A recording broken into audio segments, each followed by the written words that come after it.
Order. Order, members. The Secretary will read the order of the day.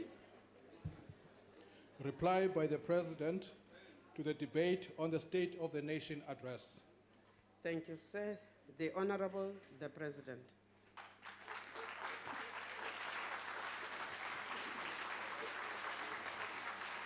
Thank you.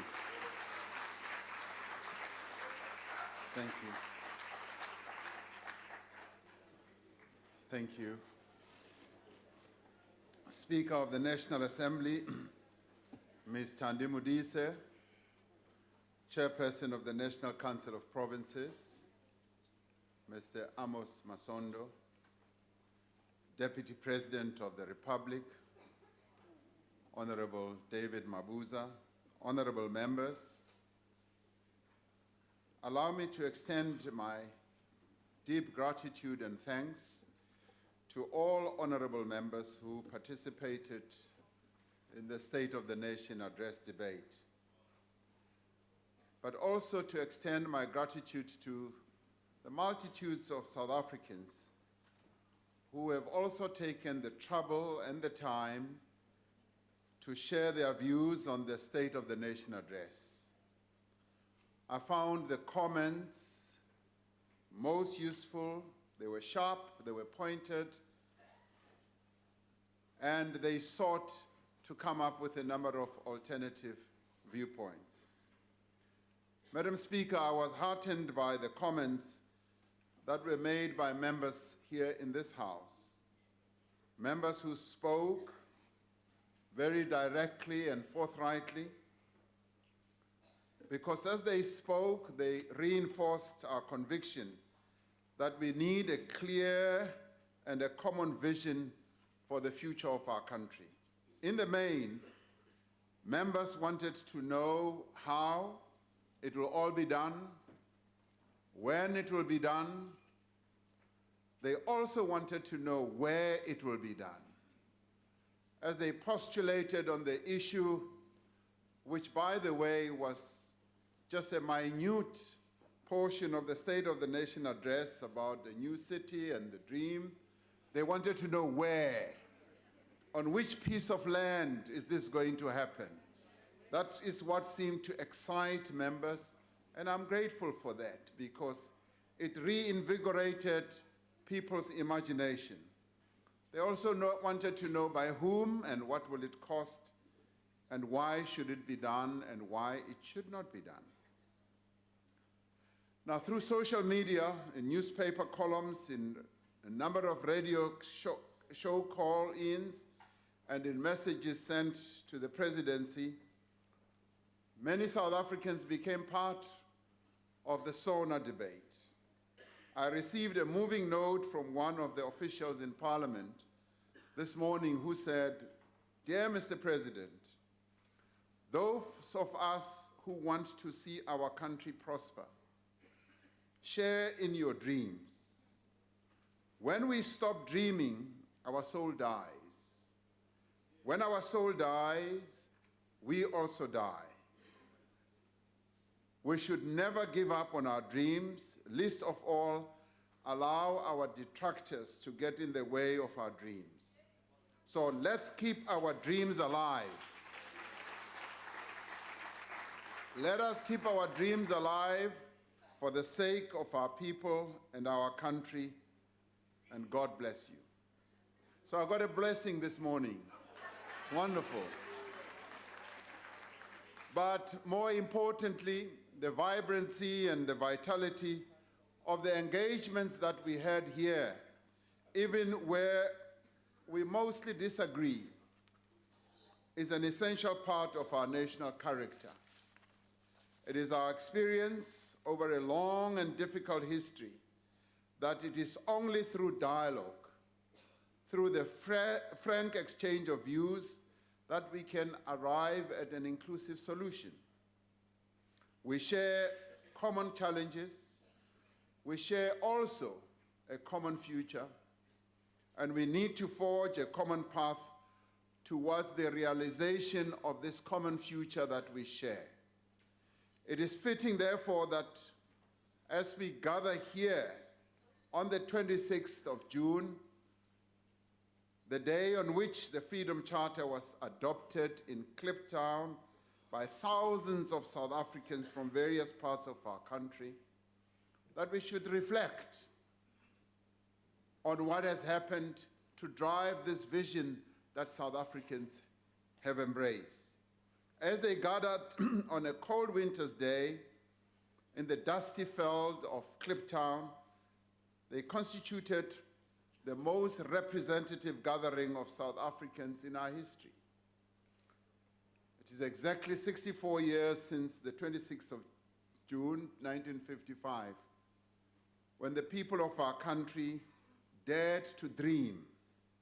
They dared to dream about the future of their country when they declared for the country and the world to know that South Africa belongs to all who live in it, black and white, and that no government can justly claim authority unless it is based on the will of the people. From across the country, delegates had come in their thousands, but they also brought submissions. Submissions that were written on flyers, that were written on envelopes, on scraps of paper, to craft this dream that was burning inside of them. More than half a century after it was adopted, the Freedom Charter remains the foundation of our shared vision of a just and equitable South Africa. The Freedom Charter was a statement of extraordinary ambition, made at a time when the majority of South Africans lived in conditions of repression, where their rights were denied and their opportunities for economic advancement deliberately and directly curtailed. They looked beyond the dire consequences in which they lived towards a country that was fundamentally different from the country they lived in. They were articulating a dream that many people thought would never be realized. As Honorable Nzuza reminds us, a vision, and may I add a dream, is often first ridiculed, then it is opposed, and then finally accepted as self-evident. This is what happens. Now, this is precisely what happened with the Freedom Charter, whose anniversary we should note today. There were those who initially ridiculed and dismissed it, and then they opposed it and went beyond opposing it and arrested hundreds of people because they dared to dream. They dared to dream about a South Africa that was different from the South Africa that they lived in. Now it is the vision of the Freedom Charter that underpins our Constitution today. It is the vision that informs the National Development Plan and our vision towards 2030. And it is the vision that must inform everything that we do. The State of the Nation address was not merely about dreams. It was about the lived reality of our people and setting out what we need to do to achieve the South Africa that we want. What it sought to do was to say, let us imagine this South Africa that we so long to have. And in imagining this South Africa, let us do everything that we can to work towards this South Africa.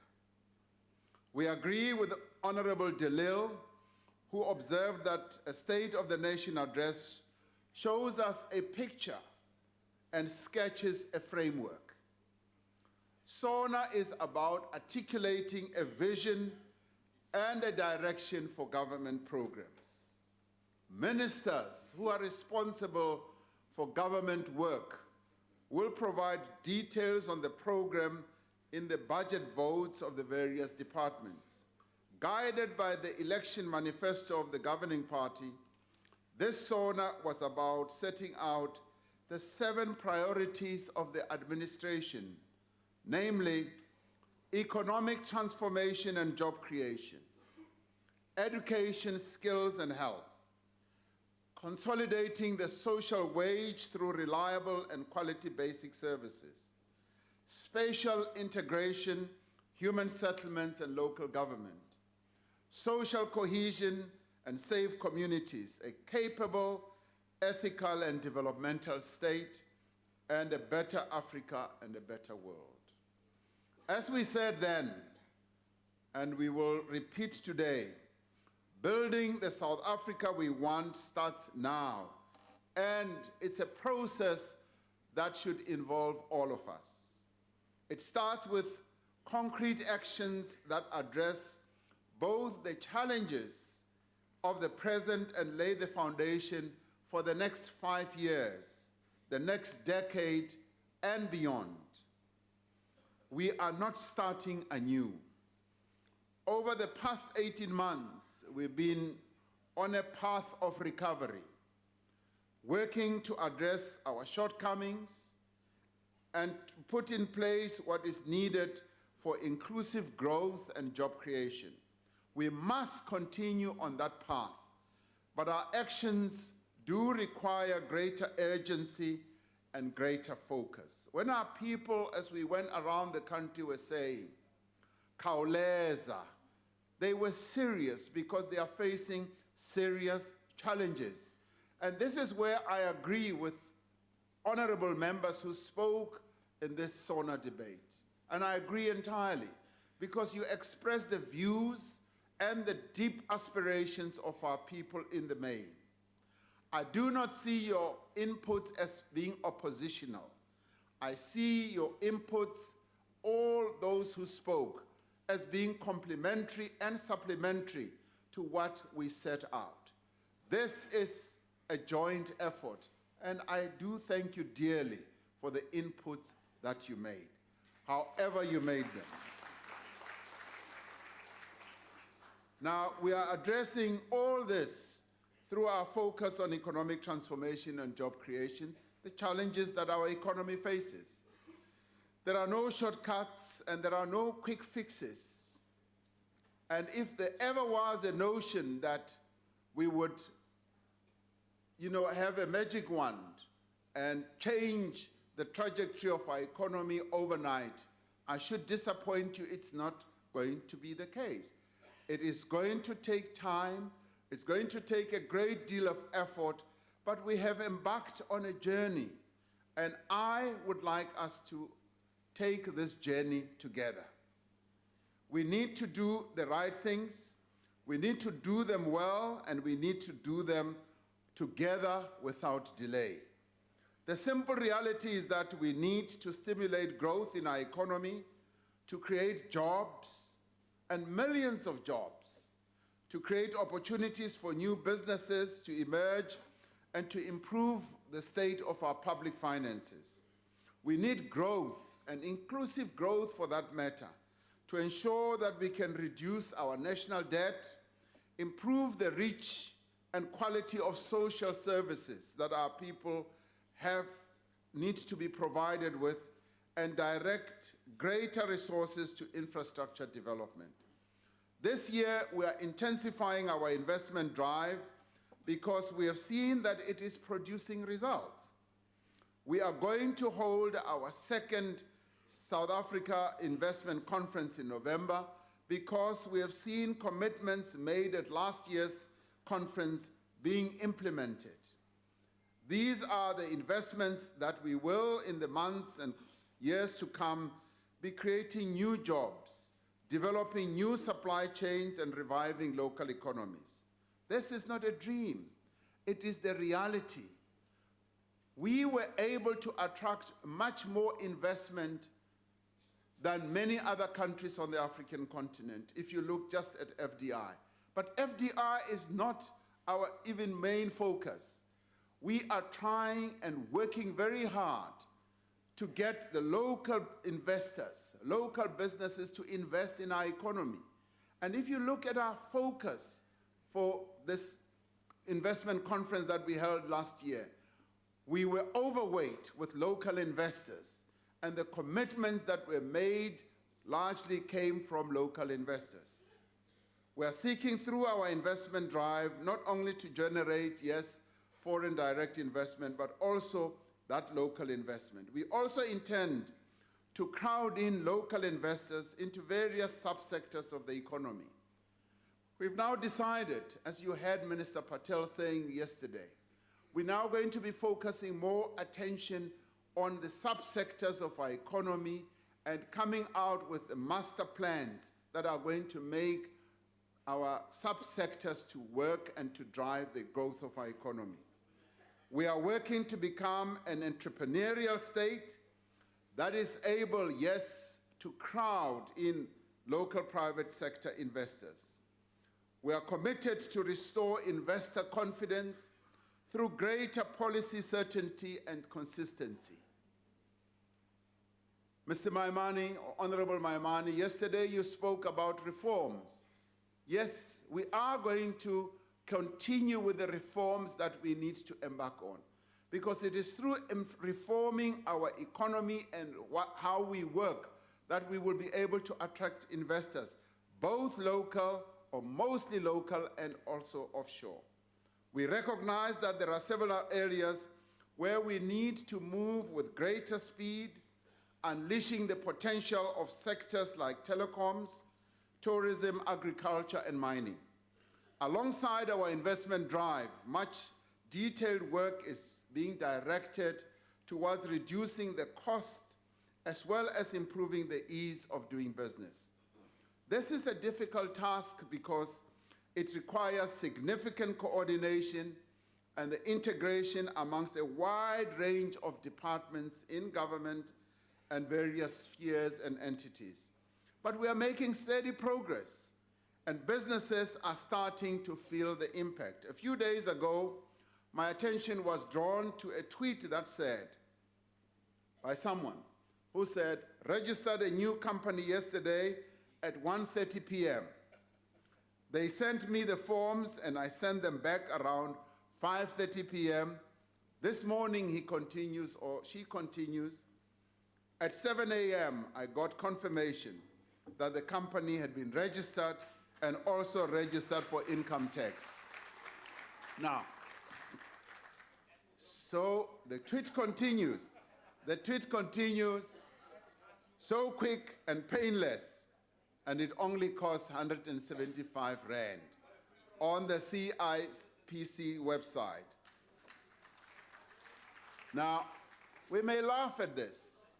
We may laugh at this, but this is a country that is beginning to make progress. Several other Twitter users spoke of a similar experience. We are determined to achieve our goal of being among the top 50 global performers in the World Bank's annual Doing Business report within the next 3 years. A critical part of the work we must do to restart the economy and create jobs is a reinvigorated industrial strategy that effectively harnesses the capabilities of government, state-owned enterprises, business, and labor. As Minister Patel indicated, this industrial strategy concentrates on the economic sectors that have the greatest potential for growth. It builds on the successes that we have achieved in areas such as automotive manufacturing, while seeking far closer partnership between government, industry, and labor in developing and implementing master plans in each sector. Former Minister of Trade and Industry, Alec Irving, on a plane flight to Cape Town just last year, tells me that he is working together with his Nigerian counterparts to help them establish an automotive industry. But he says to me, President, the important thing about this is not so much that we are helping the Nigerians establish their own automotive industry. It is helping us because through our massive and effective automotive manufacturing base, we will be able to sell automotive parts to Nigeria. So we are creating an industry and a market for ourselves. And this is what we are good at, and this is what we are going to concentrate on, to play on the strengths that we have, the capabilities that we have, to create markets throughout the world and especially on our continent, to make sure that we can have more workers employed here at Mzansi Africa. Now, our revitalized industrial strategy has a focus on expanding our trade and investment links with the rest of the SADC region and indeed the continent at large. In 2 weeks from now, I will travel to Niger to an AU summit on the African Continental Free Trade Area. Here, the nations of Africa will discuss the implementation of the boldest plan ever to promote the economic integration of Africa. This is one of the best things that has come indeed out of our African continent. As the incoming chair of the African Union in 2020, we will champion the aspirations of the AU's Agenda 2063. Key to this is the movement of goods, services, capital, means of production across the continent. Remembering that the rest of the continent is, if you like, our biggest trading partner. We are now beginning to push more and more finished and value-added products into the African continent. Now, expanding trade and investment ties with the rest of the continent underpins our industrial strategy, and it is being pursued with the greatest of vigor. As the most industrialized country on the continent, South Africa is uniquely placed to benefit from a massive increase in trade across the continent. I have even suggested to business associations in our country that each time we travel into a number of countries on the continent, I would like to see South African business people accompanying us, because through that we'll be able to open markets for them, we'll be able to enhance contacts that they should have, and they have received this with a great deal of enthusiasm. This is what countries that are on the move to promote trade with other countries do quite often. We must work towards a time when South African-made goods can be found on the shelves of every store in various countries on our continent. We must look forward to a time when the goods that we import do not come across the oceans, but come from across the north of Limpopo. We see the greatest growth in jobs coming from small and medium enterprises, which must be incorporated more deliberately into manufacturing value chains and benefit more from public procurement. As Minister Nchabeni noted, we have begun a program to open up incubation centers in the various districts in our country, as well as our metros, so that we can support village and township enterprises in achieving sustainable growth and also job creation.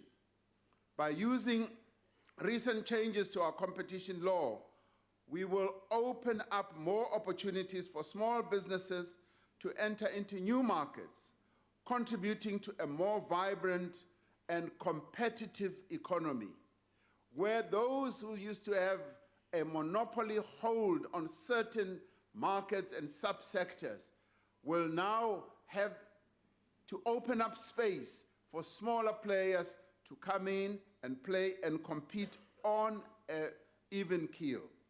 Among the support provided to small businesses, government will soon be introducing blended finance for SMMEs, consisting of conditional loans as well as grants. This complements efforts by the private sector to explore innovative ways to finance both startups and small companies that want to scale up. Now, since the Job Summit was convened in October 2018, social partners have worked hard to establish systems and processes to implement the 77 measures that were contained in the framework agreement. Over 70% of all projects are now on track, with a number having already yielded outcomes. The business process program, for example, through a strong partnership between business and government, has already created 6,000 new jobs in line with the timeframes and the expectations that were set out in the plan. Young people are being trained through the installation, repair, and maintenance initiative in sectors like plumbing, electrical, automotive, infrastructure maintenance, and so forth. As we indicated in the State of the Nation address, as several honorable members correctly observed, and as millions of South Africans can attest, the secure supply of electricity is fundamental to our economic recovery. The measures that we announced in February to end load shedding and place Eskom on a sustainable financial and operational path have, as Minister Gordon outlined, seen great improvements. We are closely engaged with the situation at Eskom, assisting the entity with the implementation of their 9-point plan, putting in place a world-class executive team, strengthening the board, and setting out a detailed, comprehensive roadmap for Eskom into the future. We will go through some pain, as we did say in February, and we have done much to address governance challenges at several other state-owned enterprises and have been decisive in tackling corruption and state capture. We are supporting companies like SAA and Denel as they seek to manage their dire financial positions and work to implement sustainable turnaround strategies. This is not easy, because what we have inherited are a number of broken platforms in relation to these state-owned enterprises. But we are repairing them.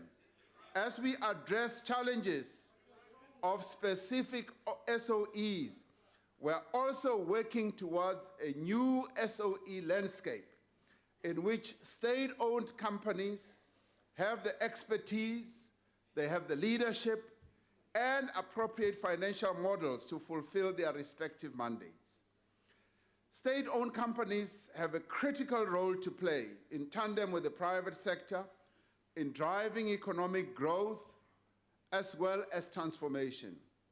In our recent engagement with the chief executives of some of the country's largest state-owned enterprises, we identified what they called key challenges that they faced and the impediments towards the effective implementation of their respective mandates.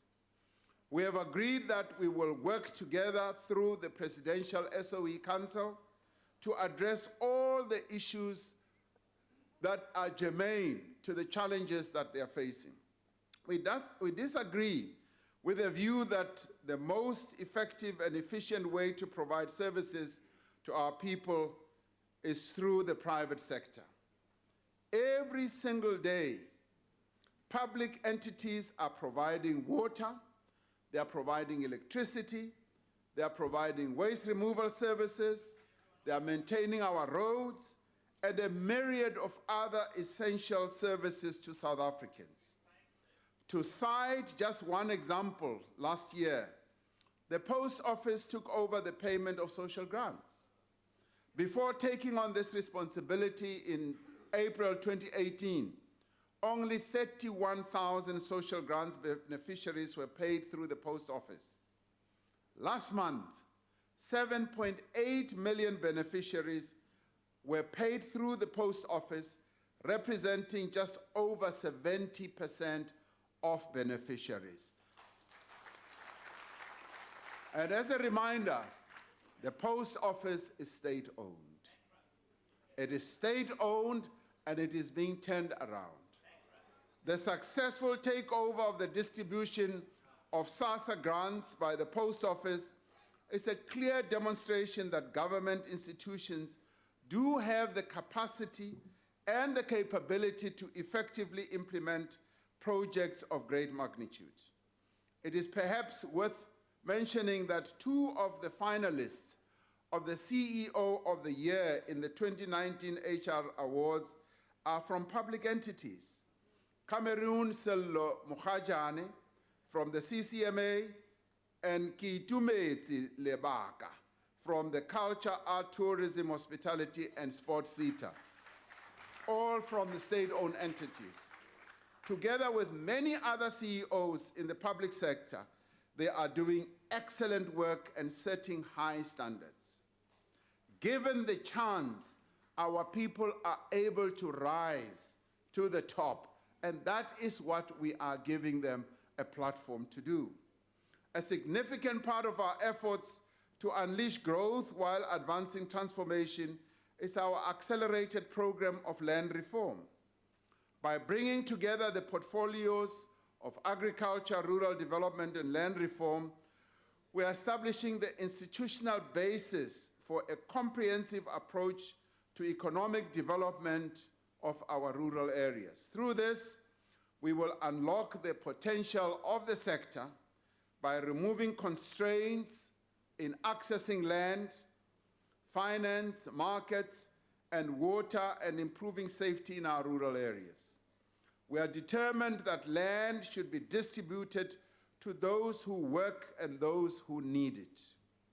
We will soon release the report of the Presidential Advisory Panel on Land Reform and Agriculture. This report will inform the finalization of a comprehensive, far-reaching, and transformative land reform program.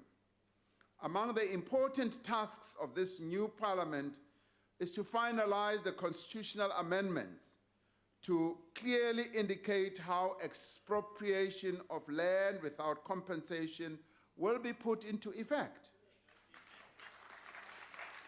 Now, Parliament will also need to debate and finalize the expropriation bill, which deals with the modalities and the circumstances in which expropriation will take place. Expropriation is an important land acquisition strategy. It is important because it enables us to conduct land reform in a proactive and planned manner. This frees us from a wait-and-see approach dependent on market sales. Expropriation without compensation in defined circumstances allows us to do at a cost that is reasonable for the people of our country. But we must not lose sight that it is but one of the instruments that we have in our toolbox to achieve agrarian reform and spatial justice. Our land reform agenda also includes recognizing individual, family, and community rights to land in accordance with our lived experience. We want to make all rights visible and enforceable, and to strengthen institutions of collective ownership as well. New technologies enable us to organize the rich diversity of institutional frameworks that exist in our country.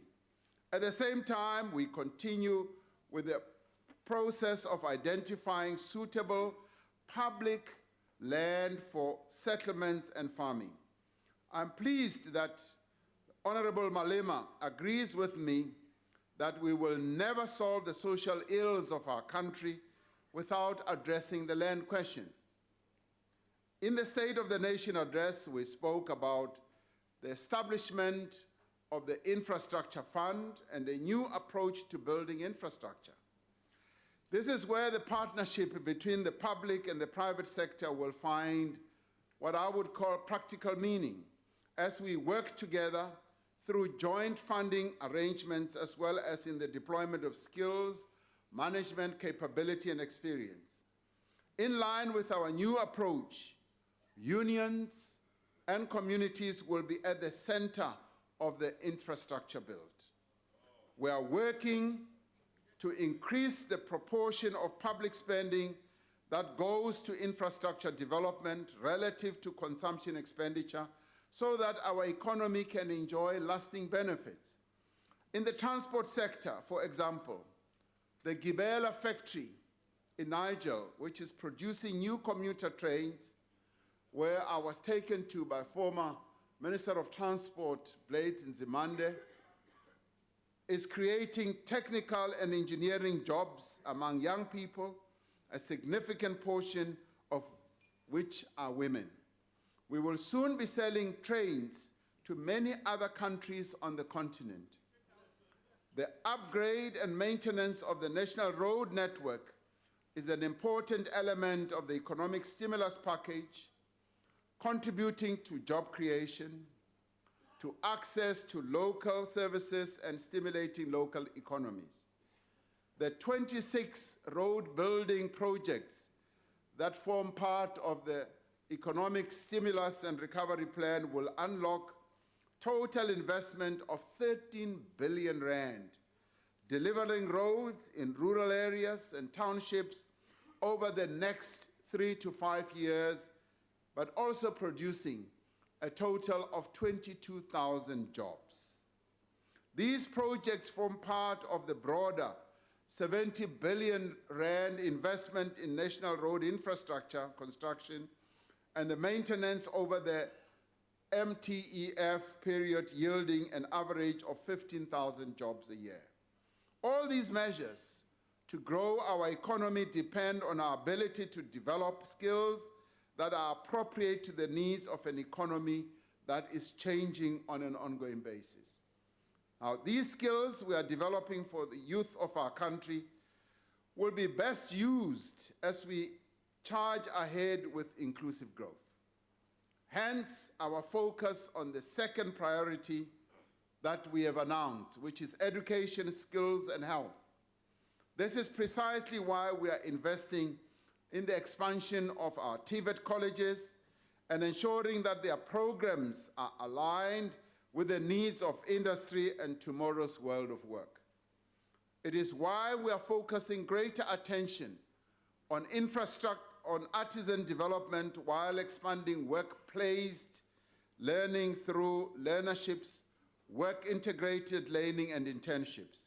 It is also why in the reconfiguration of our ministries, we've placed higher education alongside science and technology so that we can harness our substantial scientific research capacity to develop graduates that have the advanced skills required to take our country into the new technological age. It is why we are emphasizing the teaching of science, technology, engineering, maths in schools, and why we are introducing subjects such as coding and data analytics. Honorable Maimani, you say, when we distribute these tablets to young people, we are already behind the fourth industrial revolution. The fourth industrial revolution is being driven by tablets, my dear man. It is tablets that are driving it. You cannot do those coding, you cannot do all those things without a gadget in your hand.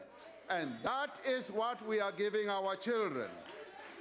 It is why we are emphasizing, we are investing also in the national health insurance so that we can not only contribute to economic growth by keeping the population healthy, but ensure universal access to quality health care.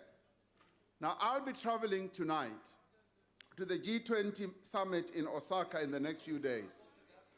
One of the issues on the agenda is global health, and more specifically, universal health coverage. Those countries that will be getting together, both developed economies as well as developing economies, are going to be grappling with the issue of global health. There will be a discussion on how countries can move towards universal health coverage, and South Africa cannot be left behind. Universal health coverage is going to happen, and it is being unfolded right now in our country. And NHI is here. It is the most fundamental right of our citizens to live in safety in their homes, in the streets of their countries, and in their communities. This is why one of our priority areas is social cohesion and safe communities. Crime, as a number of you said, is devastating our communities and tearing our social fabric apart. Young lives are being lost to the scourge of crime, gangsterism, and substance abuse. Just the other day, I listened to a community activist from Port Elizabeth, Mr. Roland Bell, talking about the impact of gangsterism in his community, saying our next generation is dying out before it has even started.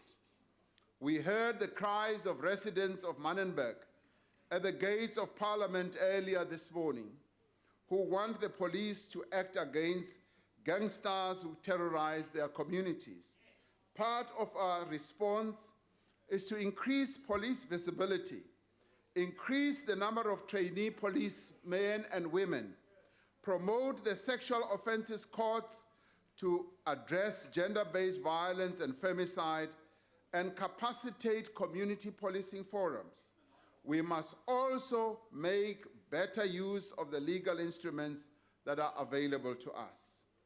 In 2000, for example, we passed the Firearms Control Act, which was meant to reduce the easy availability of firearms.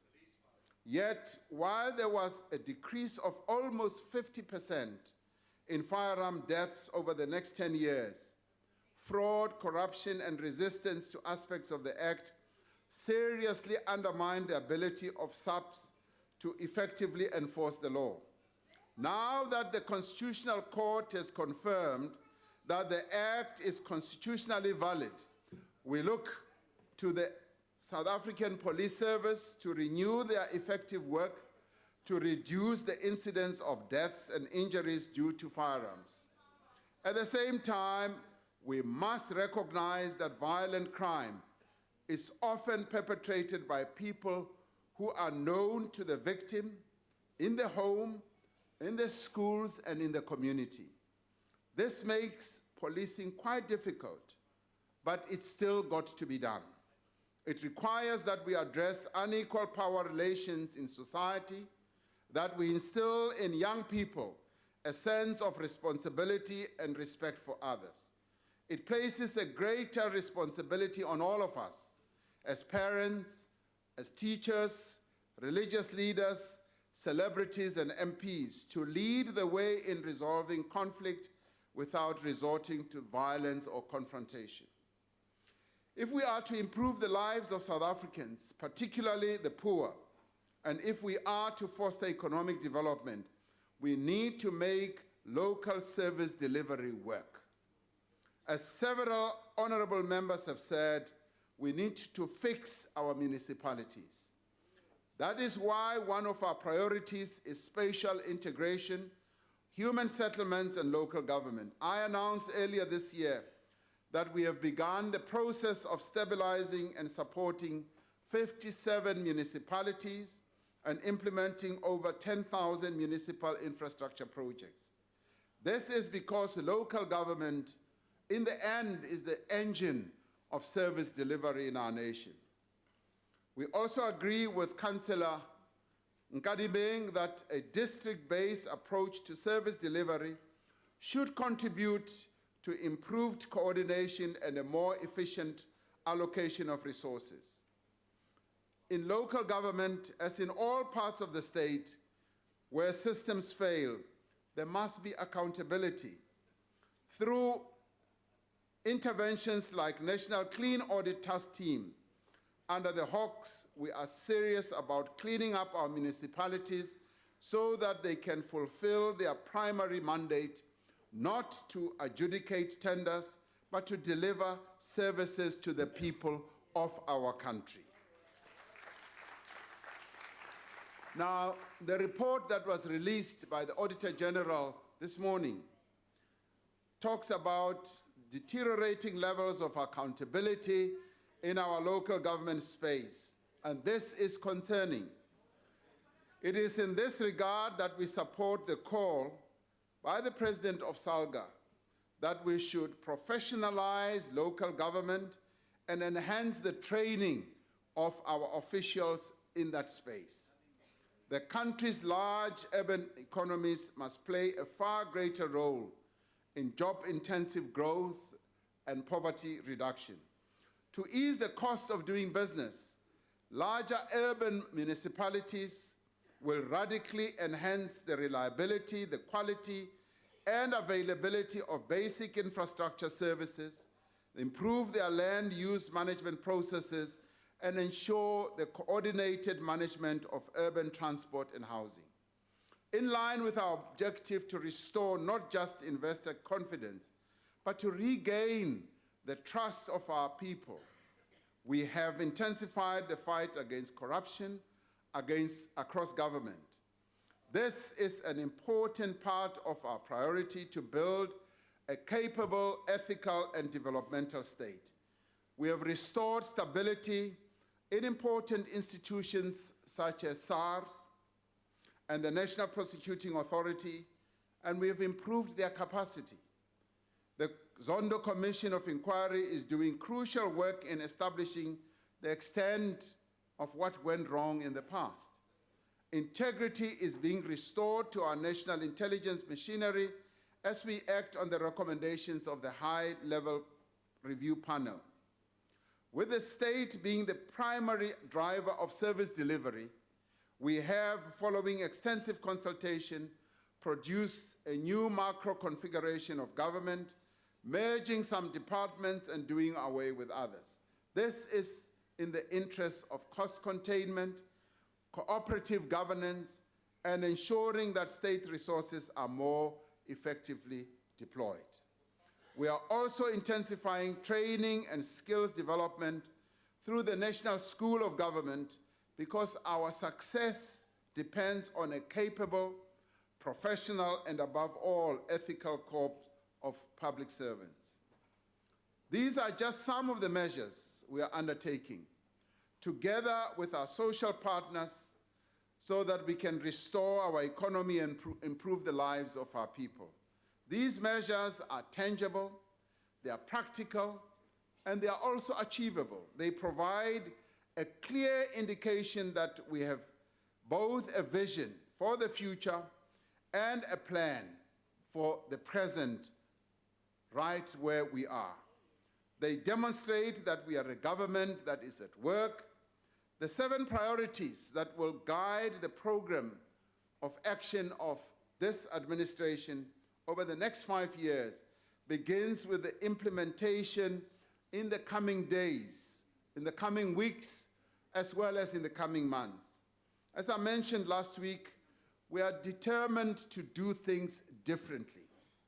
The litany of 1,000 outcomes will be replaced by a tight set of smart indicators for government to pursue. These will be contained in the medium-term strategic framework, which will set out the action plan of government for the next 5 years.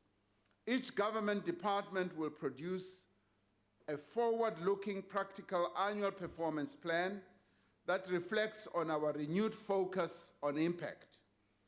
Each minister will sign a performance agreement by which they will be evaluated and for which they will be held accountable. In the 4 months leading up to the medium-term budget statement in October, we will also work to meet some of the immediate policy milestones. These include an action plan on the effective visa regime for tourism and high-skill immigration, a policy directive on the release of the spectrum, as we announced, an integrated and comprehensive youth employment strategy coordinated by a project management office in the presidency, engagement with organized business on the ease of doing business roadmap, a national plan of action to tackle extortion and violence at economic sites, especially in the construction sector. Ensure the Economic Advisory Council and the Investment Advisory Council and the Presidential SOE Council do commence their work. The launching of the Township Entrepreneurship Fund that we spoke about, finalizing the Integrated Resource Plan, publish a special paper on ESCOM, detailing a roadmap for the entity's future, presenting progress on the public-private growth initiative and the country's investment pipeline, the development of industrial strategy master plans in validated priority sectors of our economy, to release our approach to land reform informed by the advisory panel report. At NEDLAC, we are going to monitor the commitments that were made at the Job Summit as we work towards job creation targets. We are going to begin the preparatory work to review our macroeconomic strategy to ensure that our policy mix supports the inclusive growth that we're talking about. In preparing for the State of the Nation address, I mentioned that my wish to talk about a completely new city with skyscrapers, schools, universities, hospitals, and factories. This is what I talked to my staff about. I was advised to put that in the dreams section of the State of the Nation address. But it actually belongs in the main section on a future and desired reality that we want. At the current rate of urbanization and at the current rate of population growth, it is estimated that our cities will need to accommodate an extra 10 million people by 2030. The question we need to confront is, where will all these people live? Where will they also work? We are already facing significant backlogs in housing, in schools, in clinics, social services, as well as land in major urban centers. The ideal for your major urban centers is that your poor people must live in the city. They must live near the city. You need to crowd the cities. Now, the apartheid special planning threw our people completely out of the cities. And city space has now been taken by a whole number of other developments. We now need to imagine a future where our people are also going to live. Every successive wave of people coming to our cities live further and further away from the center, far away from jobs, far away from services, and far away from infrastructure, for transport infrastructure. This situation is not sustainable, and unless we find effective solutions, it is only going to get worse. It is time to confront reality. Before I conclude, let me pay tribute to 3 special groups of South Africans who have recently stepped out onto the global stage to represent our country.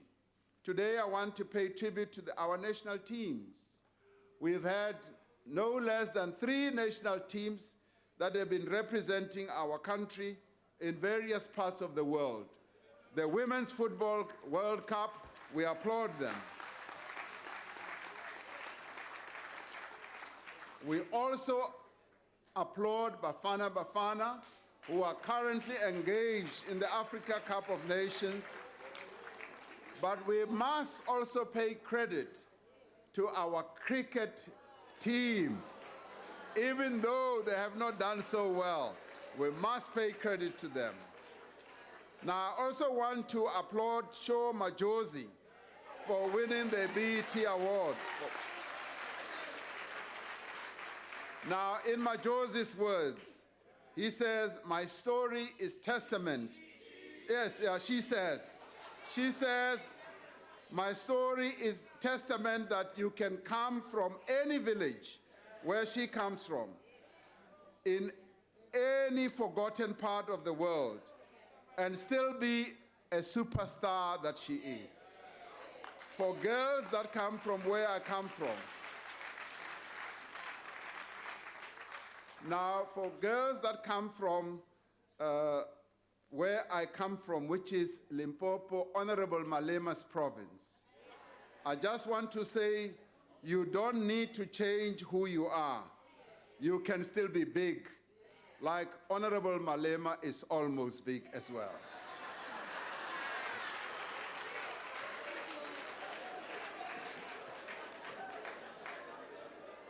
Honorable Malema, you remember I said I would sing a song for you if you became big and came and delivered the State of the Nation. I am still practicing. Maybe one day. Now, despite setbacks and disappointment, these young women and men demonstrate a resilience and a determination that we should all emulate. Even when confronted by great odds, they continue to strive for excellence, to stretch the limits of what people think they are capable of. It is this spirit that should define our national character. I spoke about Caster Semenya last time. Yes, Caster Semenya, who comes from the province where none other than Honorable Shibambo and Honorable Malema come from. It is this spirit that has a desire to succeed, to learn from mistakes, and never, ever to give up. We should not force on ourselves a false choice between responding to our immediate situation and preparing to meet our future needs. The future must be built now. We will not succeed in either addressing the economic crisis of the present or building an inclusive future unless all South Africans play their part. However much we may differ on approach, on ideology, the fact of the matter is we have only one South Africa that we must grow. This ranges from actions of individuals, responsibility, paying our taxes, paying for electricity, participating in community forums, to broader social compacts in which business, labor, government forge agreements on key economic actions. Allow me to conclude with the words that were quoted by Minister Patel yesterday. They capture with great precision and potency what our current circumstances demand. He's quoted Nkrumah when he said, "The task ahead is great indeed, and heavy is the responsibility, and yet it is a noble and glorious challenge, which calls for the courage to dream, the courage to believe, the courage to dare, the courage to do, the courage to envision, the courage to fight, the courage to work, and the courage to achieve." We have a clear plan for the road ahead. And this plan can be complemented and supplemented by really constructive solutions that can be contributed. We have a clear mandate from our people. Now is the time for us to work together to implement it. Let us always remember what Proverbs 29 instructs us. It says, "Where there is no vision, the people perish." My take is, I do not want South Africans to perish. Let us have a vision. Thank you very much.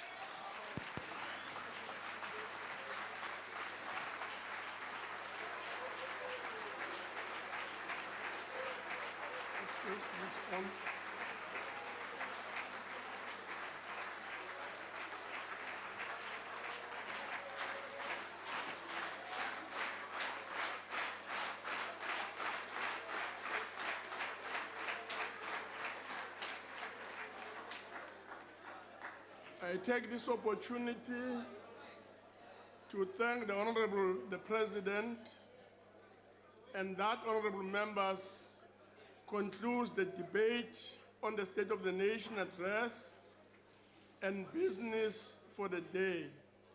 This joint sitting stands adjourned.